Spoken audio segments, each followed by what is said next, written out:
Hello there, everybody. This is Mel Allen. Baseball is a grand and glorious game. The glory of their times. The Great Hall admits 4 more as Cooperstown honors wondrous deeds in remembrance of things past. The power and the glory, preeminence for the Blue Jays, striving to maintain excellence in their distinctive quest to be the best. Glory days in Cincinnati. 4 prodigal sons return to fame and acclaim, enjoying VIP status back home in the Queen City. Bound for glory, the Pillars of San Diego falter under the weight of a St. Louis squad in charge and on top. So don't stall. Get it all on This Week in Baseball.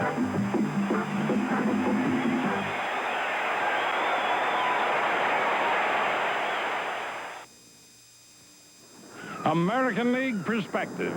In Toronto, the Blue Jays burn it up.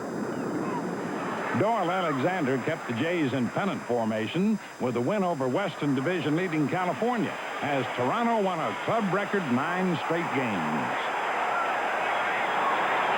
Fact is, the high-flying Blue Jays are kicking up a storm and threatening to soar right out of sight. After sweeping 4 from the Angels to move 7 games in front, Toronto's deep and well-rounded squad plan to stay on top of the heap. When we make our squad, we try to make it that, somebody's going to contribute, and they're there for a purpose. We make them feel that way, at least we try to. And it's always worked out for us here in Toronto. When you have good talent, you may as well use it. Rance Mullenix is one example of Toronto's standout talent. While playing it cool at the hot corner, Rance is batting .330. Mullenix has combined with platoon mate Garth Orge for 55 RBIs, helping the Jays move 26 games above 500 for the best record in the majors. The recent addition of number 0, veteran Al Oliver, gives Toronto a tried-and-true hitman who's already boosted the team's power supply with 3 homers. The Jays also applied polish to their bullpen. Jim Acker has racked up 5 wins and 10 saves to fulfill the team's expectations. Jim Acker is no surprise to me or to the coaching staff or to the office. He's got a very hard slider. He's got an excellent knuckle curve, and he's got a good changeup.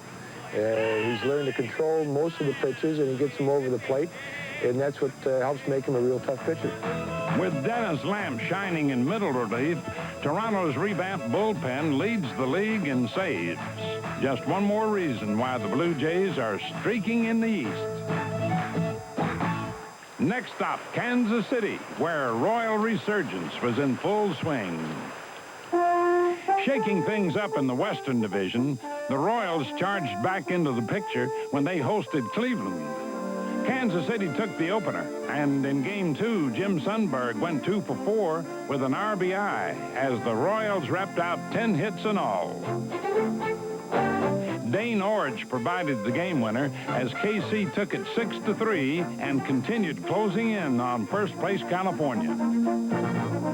In Game 3, the Indians tried to dust off defeat, but Steve Balboni cleared the dust with one of 6 homers in 7 games for a total of 21.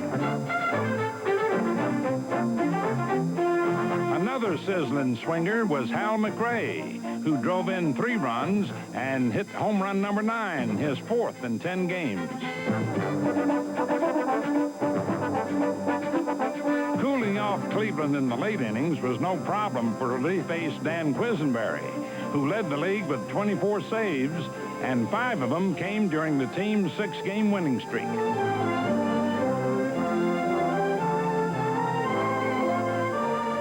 The Royals were still smoking when they flew to Detroit, where Brett Saberhagen ran his record to 12-5, featuring 5 wins in July, as Kansas City won 7 straight to move within striking distance of first place.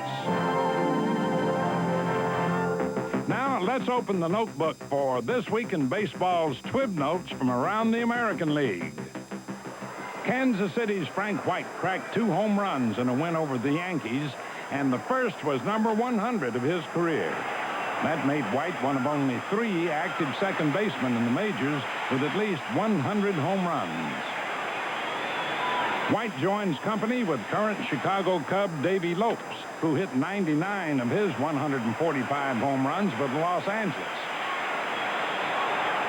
California's Bobby Grich leads all active second basemen with 207 career homers.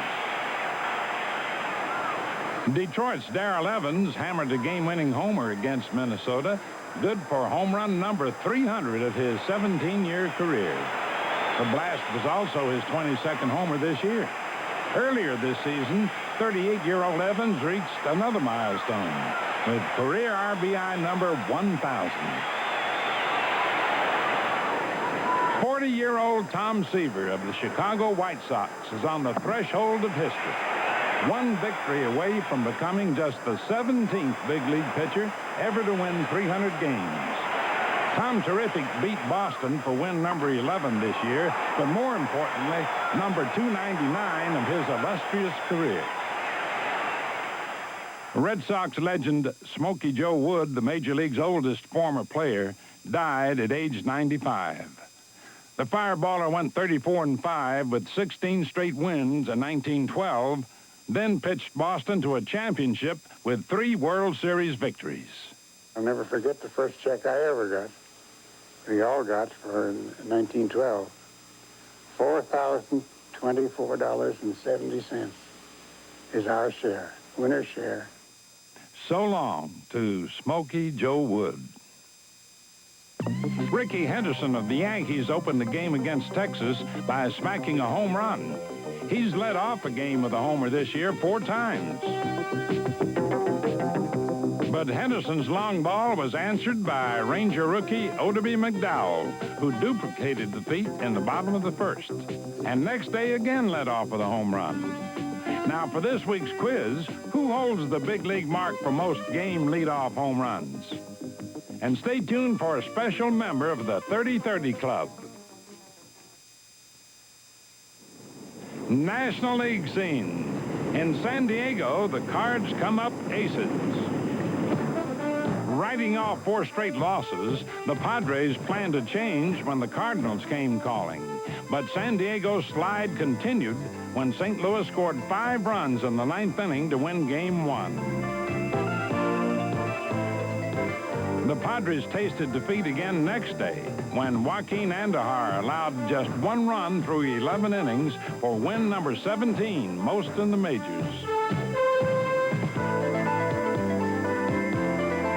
The win came courtesy of Ozzie Smith, who unlocked a 1-1 tie in the 12th inning with this game-winning hit.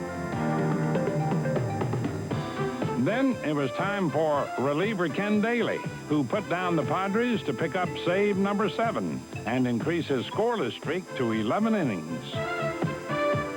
A former starter, Daly seems to have found his role in the bullpen this season.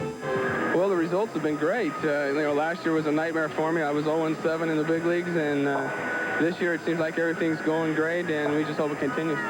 But next day, San Diego rose up to stop a Cardinals 6-game winning streak as Andy Hawkins 5-hit St. Louis for 8 1/3 innings, raising his record to 13-3, helped out by 5 double plays.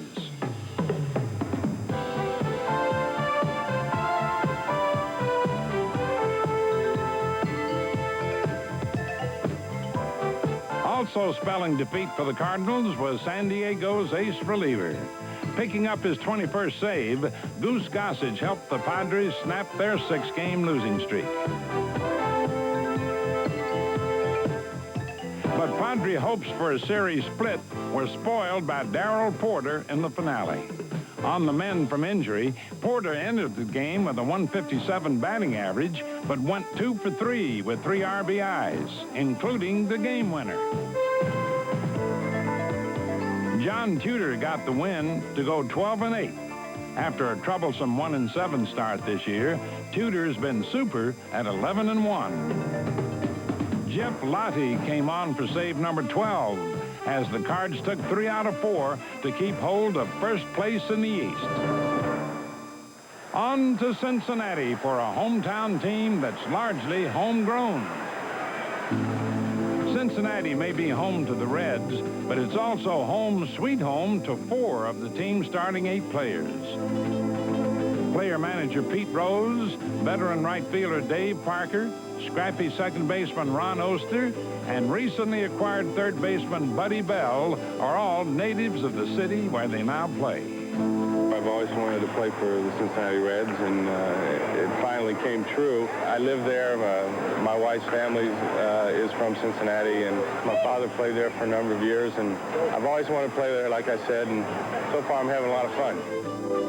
The fun began at Crosley Field, where these homegrown Reds got their first taste of big league ball. I played stickball against the walls of Crosley Fields when the Reds wasn't in town. And as I got older and started working there, I didn't really sell a lot because I was always fantasizing of me possibly one day being out there. I went there every night. I mean, you name the occasion, I was there. I was a great Reds fan in the days of Krasuski and Temple and Post and Bell and people like Smokey Burgess, Ed Bailey, people like that. And because that was the hometown team, that's the team I rooted for. Pete is passing that tradition on to his own son and another of Queen City's favorite sons. I've always idolized Pete. I just like the way he plays the game. He plays hard. He gives 100% all the time. Every inning, every out, and every game he's in there. And I just like the way he played the game. And I picked up a couple things for him, sliding head first. I slide head first. And just watching him play motivates you. And playing with him and being next to him at second base, it really inspires me. Owner Marge Schott is inspired by the team's strong challenge in the West. After all, there's no place like home. Coming home and playing in front of Mom and Dad is something that boosts the individual itself. It's a charge for me, I know personally, and it's got to be one for Pete, Ronnie, and Buddy coming back to Cincinnati and having the same opportunity to play in front of their families and friends would definitely help them as well. Now, let's review this week in baseball's TWIB notes from around the National League. Dodger Pedro Guerrero stayed on a heat wave, reaching base safely a club record 14 consecutive times, 2 shy of the all-time Major League mark held by Ted Williams. What's more, Guerrero hit .475 in July, raising his home run total to 22, his batting average to .329. New York's Dwight Gooden shut out Montreal to go 16-3 and tie a team mark with 10 straight wins. His 5th shutout and 10th complete game. And with 10 strikeouts, he raised his Major League lead to 173. Philadelphia's Jerry Koosman, oldest pitcher in the National League at 42, struck out 8 Atlanta Braves to go 6-2 with 3 complete games as the Phillies finally beat the Braves, taking the last 2 games to end the season series against them at 2-10. Former San Francisco Giant Bobby Bonds holds the Major League record for game leadoff home runs with 35. 30 in 8 seasons with the Giants, the other 5 with 5 different American League teams. By the way, Bonds is also the only player ever to hit 30 home runs and steal 30 bases in the same season 5 times. Figures have unusual habits, like St. Louis pitcher Joaquin Andujar. Here's what he does on his final warm-up pitch. Watch.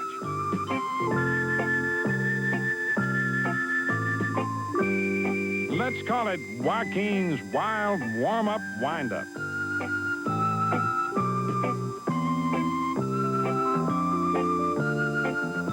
When Dodger slugger Pedro Guerrero hits a home run, he punctuates it with a finger wave.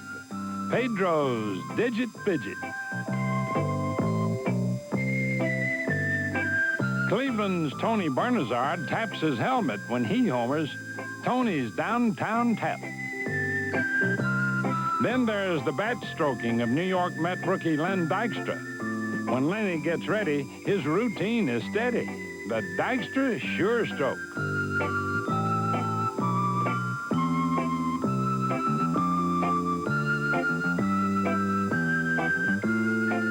Like many fielders, Tiger Tom Brookins wets his glove. But look, Brookins takes it 2 steps further with a quick karate motion and a cap adjustment. Chop, chop, and touch up top. Lots of big leaguers agree with Tiger skipper Sparky Anderson. Bad luck to toe the foul line. Funny how baseball drives them one step over the line. Time now for something that's really habit-forming. Cleaning up and digging in with Major League defensive daring do. Up first, Toronto's Damaso Garcia. The Chicago White Sox, Julio Cruz. California's Bobby Grich. Cincinnati's Dave Parker. Baltimore's Lee Lacy. Oakland's Dwayne Murphy. Philadelphia's Darryl Thomas. Cleveland's Julio Franco.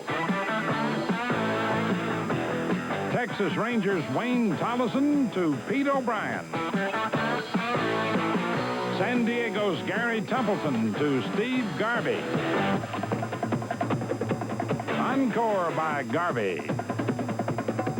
Atlanta's Bob Horner. New York Met Keith Hernandez. The White Sox Reed Nichols.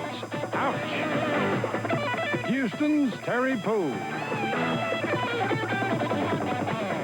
And finally, a beauty in Boston by Red Sox rookie Steve Lyons. On to induction ceremonies at the hallowed halls of Cooperstown, New York. Baseball's Hall of Fame immortalized 4 more names, bringing the number of players enshrined to 193. At the site where baseball began, a full house took in the induction ceremonies. Former St. Louis Cardinal Lou Brock raced into the record books by setting the all-time mark for stolen bases at 938. In 1974, at age 34, he set the single-season mark with 118 steals, later broken by Rickey Henderson. But Brock's achievements went beyond the base paths. In 19 seasons, he compiled 3,023 hits, and his .391 World Series batting average ranks second best of all time. The Hall of Fame has been described by many as a museum for greatness. It's also been described as a place where those players who stepped into the pressure of the moment and emerged as heroes, and that their feat transcend their own career, and to this day, those feats still remains the standards by which the game is played. Enos Country Slaughter spent 13 of his 19 seasons with St. Louis. A lifetime 300 hitter, he may be best remembered for the mad dash that won Game 7 of the 46 World Series against Boston when he scored from first on Harry Walker's hit. Not altogether surprising, because Slaughter was famous for his hustle. I came in from the outfield. And third base dugout was a long ways back, and I walked in. And that is when Eddie Dyer said, "Kid, if you're tired, I'll get you some help."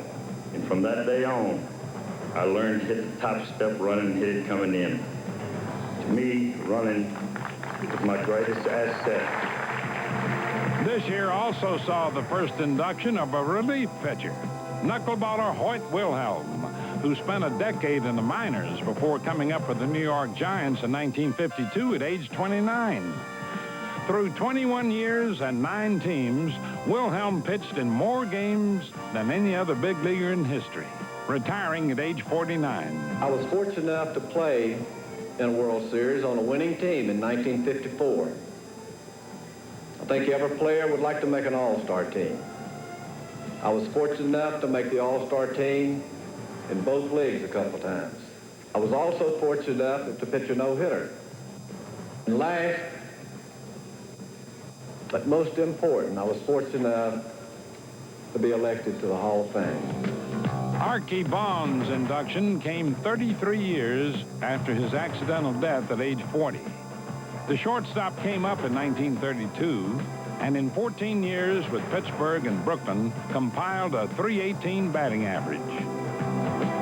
So, congratulations to Lou Brock, Enos Country Slaughter, Hoyt Wilhelm, and Archie Vaughan, reaching immortality in the Hall of Fame. And now it's time for an Old Spice salute, brought to you by 24-hour strong Old Spice deodorant and antiperspirant. This week, Old Spice salutes Atlanta's Bob Horner. The brave slugger seems to have cured his sluggishness after switching positions from third to first base in June. In 13 games, Horner hammered 8 homers, drove in 22 runs, and batted .480. Overall, 20 homers, 61 RBIs, and a .290 batting average. Congratulations, Bob. And that's all for now, folks. See you next week on This Week in Baseball.